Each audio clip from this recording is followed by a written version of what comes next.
Well, welcome to this edition of Reason and Company. Ed Vitagliano, Walker Wildman.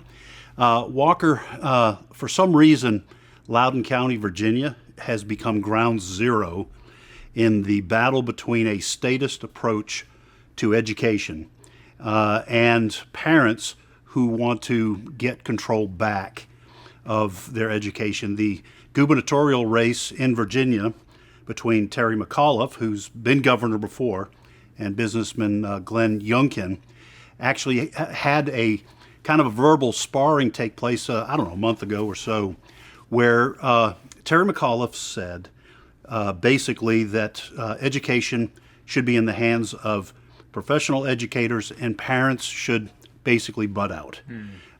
What is happening in school districts across the country with regards to critical race theory, transgender ideology, and this battle with who gets to call the shots about what kids are taught? Yeah. I think really this is boiling down to that for far too long, many parents have really taken a disengagement approach to their child's education and just trusted that the teachers and the principals, superintendents and so forth do have their child's best interest at heart. But I think what many parents are realizing now, starting with Loudoun County, is that, hey, maybe these school boards don't necessarily agree with my values. So there's this clashing now between parents and school boards, parents and teachers, parents and principals.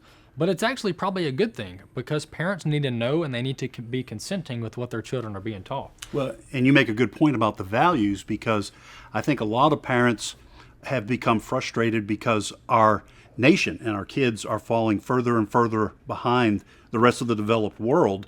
So, and in place of that, they're being taught ideological issues and values that are contrary to their own. So they're almost getting nothing. Yes. And there's lots of good schools. We want to make that clear. Right. Lots of good Christians, for example, in public schools that are doing their best to instill the values of parents in the kids. But one of the kind of consequences of this has been a recent spike in homeschooling.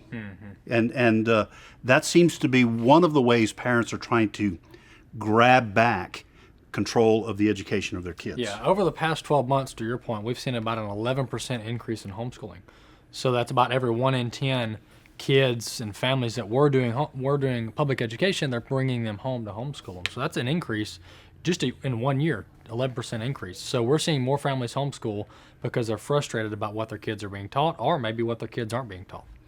Well, the education is one of those battlegrounds that has always been a little contentious on whether kids are going to be taught, what they're going to be taught about sex education, evolution versus creation, all those kinds of things. Now, things like critical race theory, transgender ideology are also being thrown into the mix.